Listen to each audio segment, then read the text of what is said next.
Welcome back friends. तो आज फिर से हम ला रहे हैं GK questions asked by GK SSB. ये हमारा पार्ट 2 है। पार्ट 1 आप सबको बहुत अच्छा लगा। अच्छा इसीलिए लगता है क्योंकि इस पे बहुत ज़्यादा मेहनत लगती है। ये जो हमने एक्सप्लेनेशन के साथ में रखी है, इसमें बहुत ज़्यादा टाइम लगता है बनाने में, तो इसीलिए आपको पसंद भी आता है। तो हम कोशिश करेंगे कि आज के जो क्वेश्चंस होंगे उनकी एक्सप्लेनेशन भी आपको बहुत फ़ायदा दे। तो आइए स्टार्ट करते हैं आज का सेशन। इनमें से आप किसी भी एग्ज़ाम की अगर प्रिपरेशन कर रहे हैं, चाहे वो finance accountant, veterinary pharmacy, SI finance, patwari, forester, female supervisor, naib tehsildar, junior assistant, इन सभी जो भी एग्ज़ाम्स हैं इनके एग्ज़ाम ओरिएंटेड नोट्स आपको अवेलेबल हो जाएंगे। ये व्हाट्सअप नंबर दिया है, इस पर कॉन्टैक्ट कर सकते हैं। जस्ट मिनिमम प्राइस पे आपको ये अवेलेबल करवा दिए जाएंगे। बिल्कुल एग्ज़ाम ओरिएंटेड नोट्स आपको मिल जाएंगे। और ये जो आज का सेशन रहेगा, इनकी पीडीएफ्स आपको टेलीग्राम में शेयर की जाएगी। जो एमसीक्यूज हम डिस्कस करते हैं यहाँ पर, इनकी पीडीएफ्स टेलीग्राम पे डाल देते हैं। टेलीग्राम का लिंक आपको डिस्क्रिप्शन अकाउंट बॉक्स में मिलेगा, वहाँ से आप ज्वाइन कर सकते हैं। तो आइए स्टार्ट करते हैं आज का सेशन। क्वेश्चन नंबर 1 आपके सामने है, Rahman Rahi is well known in India as. Rahman Rahi, ये क्वेश्चन जो एग्ज़ाम में पूछे गए थे उन्हीं को हम डिस्कस कर रहे हैं। आज हम दो एग्ज़ाम्स, एक तो स्टाक असिस्टेंट में जो क्वेश्चंस पूछे गए जीके के, और दूसरा जो पंचायत सेक्रेटरी में पूछे गए थे उनकी एक्सप्लेनेशन भी साथ में देखेंगे। रहमान राही के बारे में पूछा गया था, ये क्या है? ये फ्रीडम फाइटर हैं, पोइट हैं, पॉलिटिशियन हैं, साइंटिस्ट हैं। तो जो रहमान राही हैं ये क्या है? एक पोइट हैं। तो इनके बारे में थोड़ा सा हम देखेंगे, इनके साथ कुछ और पर्सनालिटी के बारे में भी बात करेंगे। रहमान राही जो है ये एक sole Kashmiri to be bestowed with Jnanpith, यानी कश्मीर के ओनली वन पर्सन, एक ही जम्मू कश्मीर का बंदा है जिनको जनीपत जो हाईएस्ट लिटरेरी अवार्ड है, जनीपत अवार्ड, ये मिला था, वो है रहमान राही। ये नाम याद रखना, highest literary award of India, Jnanpith award. ये किसको मिला है? रहमान राही को। और जम्मू कश्मीर के एक ही बंदे को मिला है। महजूर की बात करें, इनको पीरज़ादा गुलाम अहमद महजूर कहते हैं। ये रिकोगनाइज इनको किया जाता है as a father of Kashmiri language. Father of Kashmiri language Mahjoor को कहा जाता है। और रसूल मीर जो है, इनको जॉन केट्स ऑफ कश्मीर भी मानते हैं और फादर ऑफ कश्मीरी गज़ल भी माना जाता है रसूल मीर को।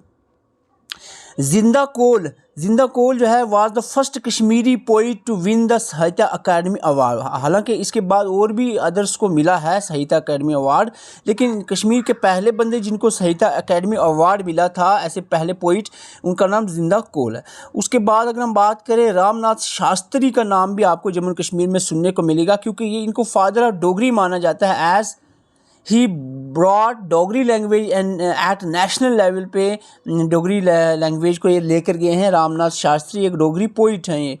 और इसके बाद बात करें, पद्मा सचदेव का नाम भी सबने सुना होगा। She was the first modern women poet of Dogri language.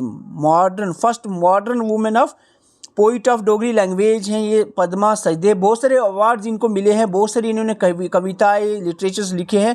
जिनमें एक पॉपुलर के मैं जिक्र करूंगा, मेरी कविता मेरी गीत जो है, इन्होंने बहुत फेमस एक पोइट्री लिखी है जिसकी वजह से इनको साहित्य अकेडमी अवार्ड 1971 में मिला था। हालांकि इसके बाद और भी काफ़ी अवार्ड, जिसमें पद्मश्री जैसे और भी सम्मान अवार्ड्स बहुत सारे इनको मिले हैं पद्मा सचदेव को। तो ये फीमेल बहुत पॉपुलर हैं। क्वेश्चन नंबर 2 की तरफ बढ़ते हैं। और ये जो क्वेश्चन है ना, ये जो इसकी एक्सप्लेनेशन होगी, यहाँ से 2-3 बार जो पिछले एग्जाम हुए हैं क्वेश्चंस पूछे गए हैं। Which Indian freedom fighter give the slogan do और डाई। हालांकि ये अभी रिसेंटली पूछा गया, ये आसान था, लेकिन इसके अलावा भी क्वेश्चंस पूछे जाते हैं, मैं आपको बताऊंगा। डू और डाई का नारा जो है महात्मा गांधी ने दिया था क्विट इंडिया मूवमेंट के दौरान। लेकिन कुछ अदर पॉपुलर स्लोगन जो फ्रीडम फाइटर्स ने दिए हैं वो हम बात करेंगे यहाँ इस स्लाइड के अंदर। तो इस स्लाइड के अंदर आपके सामने सबसे पहला जो स्लोगन है, तुम मुझे खून दो मैं तुम्हें आज़ादी दूंगा, सुभाष चंद्र बोस का, सबको पता होगा, पॉपुलर है। सत्यमेव देवा जेता जो है, ये पंडित मदन मोहन मालवीय का ये स्लोगन है। सरफरोशी की तमन्ना अब हमारे दिल में है, राम प्रसाद बिस्मिल ने ये नारा लगाया था। इनकलाब जिंदाबाद जो है, ये हज़रत मौलाना हसरत मोहानी ने लिखा था। और ये जो नारा लगाया गया था शहीद भगत सिंह के द्वारा ये नारा लगाया गया था। सारे जहां से अच्छा, ये एग्ज़ाम में पूछा गया था, मोहम्मद इकबाल ने लिखा था, सारे जहां का अच्छा, सारे जहां से अच्छा। जय जवान जय किसान जो है लाल बहादुर शास्त्री का नारा था। और Simon go back, Lala Lajpat Rai ने नारा लगाया था साइमन गो बैक का। Swaraj is my birth right and I shall have it जो है ये बाल गंगाधर तिलक ने ये नारा लगाया था। वंदे मातरम का नारा जो है बिक्रम चंद्र चटर्जी ने लगाया था। ये पॉपुलर स्लोगन्स हैं जो आपको याद रखने हैं, जो फ्रीडम फाइटर्स। और दिल्ली चलो जो है नेता सुभाष चंद्र बोस का ही नारा था, दिल्ली चलो। तो ये आपने स्लोगन्स याद रखने हैं, बहुत ही इंपॉर्टेंट है, बहुत चुन चुन के यहाँ पर रखेंगे आपके लिए ताकि आसानी हो जाए आपको चीज़ों को याद करने के लिए। तो क्वेश्चन नंबर 3 है प्रधानमंत्री उज्ज्वला योजना इज रिलेटेड टू। तो इस तरह के क्वेश्चंस भी पूछे जाते हैं स्कीम से। तो ये जो उज्ज्वला योजना है ये एलपीजी कनेक्शन से रिलेटेड है, तो इसकी एक्सप्लेनेशन मैंने नहीं लाई है। होपफुली मैं इस पर एक अलग वीडियो भी बनाने की कोशिश करूँगा स्कीम्स के ऊपर। Question number 4 which state in India has maximum and minimum literacy rate. हालांकि हर एक एग्ज़ाम में सेंसस से 1 से 2 क्वेश्चन पूछे जाते हैं, और यहाँ पर आपको कहा गया था maximum and minimum literacy rate. Maximum literacy Kerala में है और मिनिमम बिहार में है। आंसर यहाँ पर सी रहता है। मैं थोड़ा सा 1 मिनट आपको और लूँगा, अगर आपको ये आता है स्किप करें, क्योंकि एंड में बहुत इंपॉर्टेंट चीज़ें हमने कवर की हैं। फर्स्ट एंड जो लार्जेस्ट प्रोड्यूसिंग स्टेट्स हैं डिफरेंट क्रॉप्स के अंदर, उस पर लोग कंफ्यूज रहते हैं। उस पर मैंने बहुत सर्च करके वो आज मैं क्लियर करने वाला हूँ एंड में। तो फैक्ट्स देखते हैं। डिकेडल ग्रोथ रेट सेंसस 2011 के हिसाब से बात करेंगे हम। इंडिया की जो डिकेडल ग्रोथ रेट है वो 17.4% है। Decadal growth rate. Density of population 382 पर square kilometre. Sex ratio India की 943, child sex ratio 914। Literacy rate जो है 74.04%। तो ये आपने सबसे पहले 4 पॉइंट्स याद रखने हैं, फिर आगे बढ़ेंगे हम। ये ओवरऑल इंडिया के रिलेटेड है। अब हम स्टेट वाइज कुछ लार्जेस्ट बिगेस्ट हाईएस्ट जो भी है वो देखेंगे। थोड़ा सा नंबर ऑफ डिस्ट्रिक्ट्स पे याद रखना है। 640 डिस्ट्रिक्ट 2011 सेंसस के हिसाब से। हाईएस्ट पॉपुलेशन वाले डिस्ट्रिक्ट थाने है महाराष्ट्र के अंदर, और लोवेस्ट पॉपुलेशन डिस्ट्रिक्ट दिहांग वैली और अरुणाचल प्रदेश के अंदर ये नोट की गई थी 2011 सेंसस के तहत।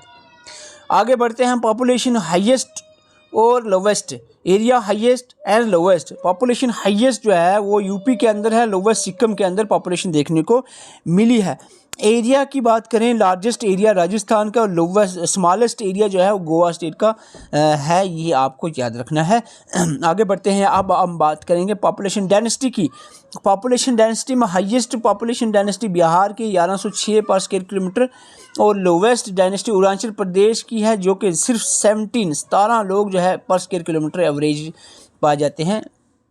तो ये आपने डेंसिटी की बात कर दी।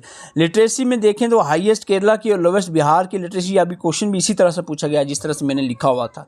सेक्स रेशियो की बात करें, हाईएस्ट केरला और लोवेस्ट जो है हरियाणा में सेक्स रेशियो देखने को मिलती है। Population growth rate, highest growth rate Meghalaya की और लोवेस्ट ग्रोथ रेट जो है वो नागालैंड में देखने को मिलती है। ये जो थोड़ी सी इंपॉर्टेंट पॉइंट्स थे हमने डेमोग्राफी सेंसस पे हमने देखे, वो आपको याद रखने हैं किसी हाल में भी, ताकि एग्ज़ाम में आप क्लियरली कर सको। अब हम बात करें नेशनल फ्लैग पे भी क्वेश्चन पूछा गया था, अभी पूछा भी जा सकता है। In the national flag of India which colour is at the bottom. तो ग्रीन, डार्क ग्रीन कलर होता है बॉटम पे। लेकिन हम बात करें फ्लैग के बारे में, थोड़ी और इन्फॉर्मेशन होनी चाहिए। और यहाँ पर बता दूं मैं आपको, जो नेशनल फ्लैग ऑफ इंडिया है ये डिज़ाइन किया गया था पिंगली वन्याकिया 1921 में इन्होंने डिज़ाइन किया था। पिंगली विंकिया ने 1921 में डिज़ाइन किया था नेशनल फ्लैग ऑफ इंडिया। और ये ट्राई कलर फ्लैग है जिसमें सैफरॉन, वाइट और ग्रीन 3 कलर हैं। सैफरॉन, वाइट और ग्रीन 3 कलर हैं, और जिसमें अशोका चक्र है एट द सेंटर। और ये जो अशोका चक्र है इसमें 24 स्पोक्स, जो इसमें जो स्पोक्स नज़र आ रहे हैं व्हील लाइक स्ट्रक्चर होता है, और नेवी ब्लू इसका कलर होता है। किसका? जो अशोक चक्र सेंटर में होता है, ओके, वाइट कलर में ब्लू कलर होता है, यानी जो आप सबको पता है ये जो बीच में होता है अशोक चक्र, इसमें 24 स्पाइक्स होते हैं और इसका कलर ब्लू होता है। और बात करें हम नेशनल फ्लैग जो अडॉप्ट किया गया था 22 जुलाई 1947 में, 22 जुलाई 1947 में अडॉप्ट किया गया था नेशनल फ्लैग को। नेशनल फ्लैग में जो कलर्स होते हैं, नेशनल फ्लैग में जो टॉप पे बैंड होता है सफ़रान कलर का, वो इंडिकेट करता है स्ट्रेंथ एंड कर्ज ऑफ द कंट्री को। सैफरॉन कलर जो टॉप पे होता है वो स्ट्रेंथ और कर्ज ऑफ कंट्री को इंडिकेट करता है, और वाइट जो मिडल में होता है वो पीस एंड ट्रुथ को इंडिकेट करता है, विद धर्म चक्र जो सेंटर में होता है, पीस एंड ट्रुथ। एंड जो लास्ट में ग्रीन कलर होता है ये fertility, growth and spaciousness of the land ये इंडिकेट करता है। तो ये आपने तीनों कलर्स के जो मीनिंग्स हैं वो आपने याद रखना है। क्वेश्चन नंबर 6 था, विच of the following is a cash crop. इनमें से कौन सी कैश क्रॉप है? तो इसमें जो है टी जो है मोस्ट पॉपुलर कैश क्रॉप है। हालांकि इसमें शुगर कैन भी कहीं ना कहीं कैश क्रॉप कैटेगरी में आती है, लेकिन ये क्वेश्चन पूछा गया था, इसमें थोड़ा सा कंट्रोवर्सी है। हम इस पे होपफुली एक वीडियो एंड पे भी बात करेंगे। Who was the first Muslim to saint of Kashmir who assume the title of Rishi का टाइटल जो है मिला था किनको? शेख नूरुद्दीन नूरानी को जो है रहमतुल्लाह ताला अलैह को टाइटल मिला था ऋषि का। क्वेश्चन नंबर 7 की तरफ बढ़ते हैं। इन 1965, ये बात बहुत बार पूछी गई एग्ज़ाम में, 1965 में क्या हुआ था कि जो head of Jammu and Kashmir थे was redesigned as governor previously called as, पहले जो थे इनको सदर रियासत कहा जाता था, फिर बाद में इसको गवर्नर पोस्ट बना दी गई। ठीक है, ये आपने थोड़ा सा याद रखना है चीज़ों को। देखो जो पीएम थे ना, पहले जम्मू एंड कश्मीर के 1965 से पहले पीएम थे, बाद में सीएम हो गए, और पहले यहाँ पर सदर रियासत थे, फिर क्या हो गए? गवर्नर। ये सदर रियासत यानी प्रेसिडेंट, और बाद में गवर्नर में कन्वर्ट हो गए।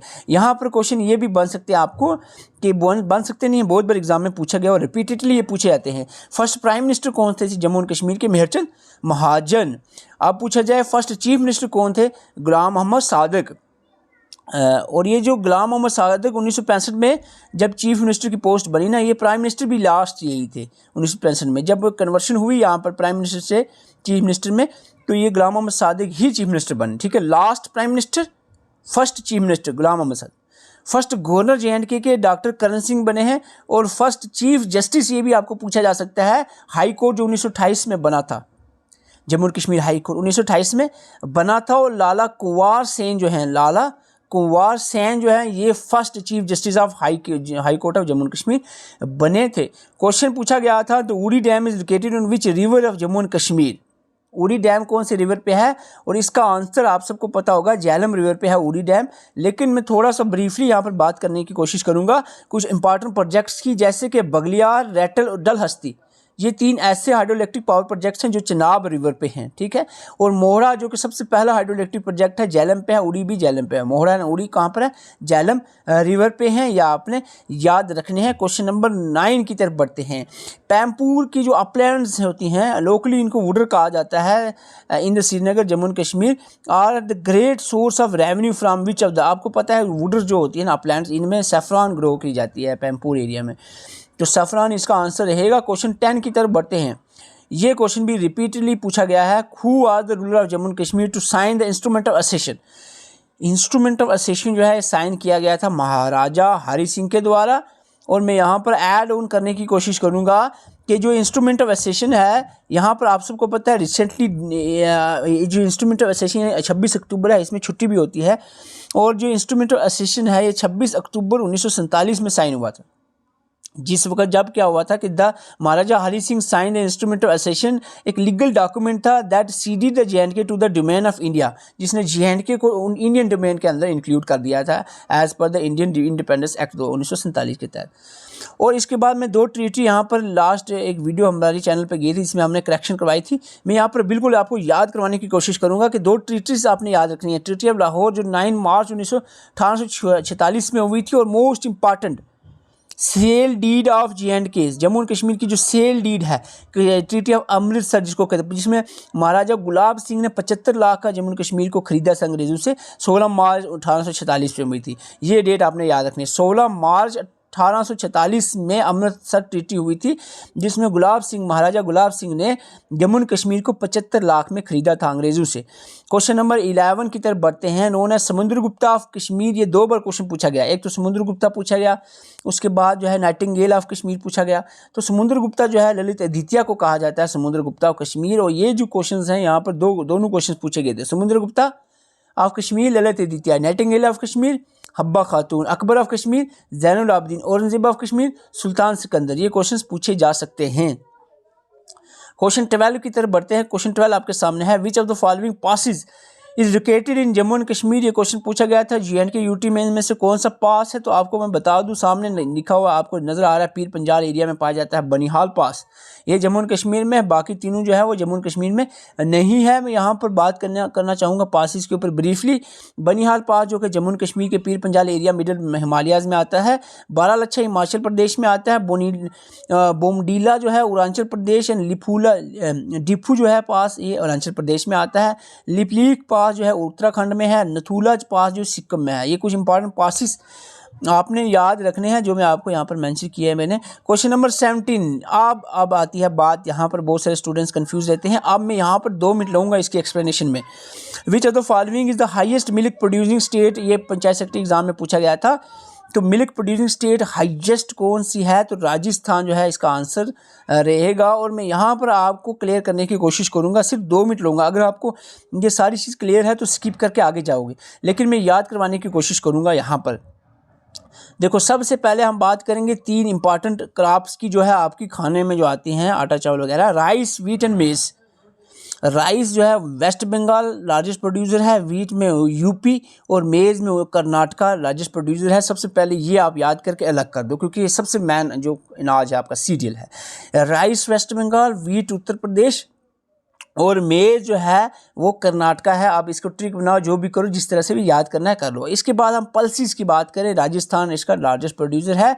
शुगर कैन और पोटाटो की बात करें, दोनों में लार्जेस्ट प्रोड्यूसर यूपी आता है, शुगर कैन एंड पोटाटो में। और अगर हम बात करें ग्राउंडनट में, गुजरात ग्राउंडनट के लार्जेस्ट प्रोड्यूसर है। टी में असम, कॉफ़ी में कर्नाटका। टी और काफ़ी है ना, असम और कर्नाटका, ठीक है। T Assam, coffee Karnataka. T Assam और कॉफ़ी कर्नाटका। सफ़रान सबको पता है, जे.एंड के। आगे बढ़ते हैं, यहाँ पर आपके सामने है जूट। जूट जो है वेस्ट बंगाल, कॉटन गुजरात, तंबाकू जो है गुजरात। आंध्र प्रदेश पहला था, लेकिन अब यहाँ पर गुजरात ही करेक्ट आंसर रहेगा, इस पर मैंने बड़ा सर्च किया। और बनाना की बात करें, आंध्र प्रदेश, ओनियन महाराष्ट्र। यहाँ पर आपको याद रखना है कि जूट जो है इसका लार्जेस्ट प्रोड्यूसर कौन है, वेस्ट बंगाल, और कॉटन गुजरात। हालांकि महाराष्ट्र में भी बहुत कॉटन ग्रो करता है, लेकिन गुजरात इसका आंसर रहेगा। तंबाकू जो है गुजरात रहेगा। अगेन आंसर बनाना आंध्र प्रदेश आंसर रहेगा। ओनियन और कैशिव नट्स जो है ये इसका आंसर रहेगा क्या, महाराष्ट्र। और बम्बू की बात करें, असम, रबर केरला। रबर जो है केरला। और स्पाइसेस में मध्य प्रदेश जो है, स्पाइसेस में अब मध्य प्रदेश टॉप पे है, ये आपने याद रखना है स्पाइसेस में। और मिल्क जो है राजस्थान, अभी जो क्वेश्चन पूछा गया था, तो ये आपने याद रखना है। ये स्लाइड्स मैं आपको शेयर कर दूंगा टेलीग्राम पे। ये जो पार्टिकुलर PDF है, आप टेलीग्राम जरूर ज्वाइन करें। क्वेश्चन नंबर, अगर आपको ज्वाइन नहीं हो रहा है टेलीग्राम, आप कमेंट भी कर सकते हैं। कमेंट में हम आपको उसका लिंक दे दें, अदरवाइज डिस्क्रिप्शन और कमेंट बॉक्स में आपको लिंक अवेलेबल होगा। क्वेश्चन नंबर 14 आपके सामने है। ये क्वेश्चन पूछा गया था, third battle of Panipat was fought between. जो पानीपत की तीसरी बैटल थी ना, ये हुई थी किसके बीच में, ये हुई थी, आपको बताना है ये किसके बीच में हुई थी। थर्ड बैटल ऑफ पानीपत जो है ये हुई थी अपना अहमद शाह अब्दाली और मराठा के बीच में। अहमद शाह अब्दाली और मराठा के बीच में ये हुई थी थर्ड बैटल ऑफ पानीपत। अब हम थर्ड बैटल्स की बात करें तो आपके सामने है battles. First battle of Panipat first battle of Panipat जो है 1926 में हुई थी। मुगल फोर्सेस जो बाबर की थी, मुगल फोर्स, जिसने डिफीट किया था मच लार्जर रूलिंग आर्मी जो थी इब्राहिम लोधी। ये लोधी डायनेस्टी यहाँ पर ख़त्म हो गई थी। बाबर जीत गया था यहाँ पर फर्स्ट बैटल ऑफ पानीपत में इब्राहिम लोधी से। तो इस तरह से जो मुगल राज जो है स्टार्ट हुआ था फर्स्ट बैटल ऑफ पानीपत के बाद। 1526 में बाबर आ गया था, मुगल राज स्टार्ट हो गया था फर्स्ट बैटल ऑफ पानीपत के बाद। सेकंड बैटल ऑफ पानीपत जो होती है was fought between the forces of सम्राट हेमचंद विक्रमादित्य। हेमचंद विक्रमादित्य जो है इसका नाम है, पॉपुलरली इसको हिमू भी कहते हैं। आप कहते हो हिमू, और अकबर के बीच में हुई थी। और अकबर की जो फोर्स थी, जैसे कि जिसमें ज़मान खान और बैराम खान, खास करके बैराम खान जो है इसके लीडर थे। तो यहाँ पर ये बैराम खान और अकबर की जो आर्मी थी, इन्होंने जीत लिया था सेकंड बैटल ऑफ पानीपत। किससे? हिमू से। और थर्ड बैटल ऑफ पानीपत जो Maratha confederacy and the invading army of the Durrani empire में अहमद शाह अब्दाली वगैरह या शुजा शाह दुरानी वगैरह इसमें आते हैं, जिनके से मराठा के साथ हुई। तो मराठा से दुरानी एम्पायर जो है वो जीत गया था थर्ड बैटल ऑफ पानीपत में। ये कब हुई थी? 1761 में। सेकंड बैटल जो है वो 1556 में हुई थी। और हम बात करते हैं अब यहाँ पर question 15, who among the following is the founder of theosophical society. Question पूछा गया था। थियोसॉफिकल सोसाइटी के फाउंडर जो है मैडम ब्लॉट्स्काई जो है एन ओल्ड काफ थे, लेकिन यहाँ पर आंसर सी रहेगा। ये मैं यहाँ पर ऐड ऑन करने की कोशिश करूँगा। जो सोशल कल्चर रिफॉर्म्स हैं ये आपको याद रखने हैं। यहाँ पर मैं जल्दी से आपको कवर करवाने की, अगर आपने याद किए हैं थोड़ा सा रिवाइज हो जाएगा, नहीं तो वीडियो थोड़ा स्किप करें। ब्रह्मो समाज के फाउंडर राजा राम मोहन राय।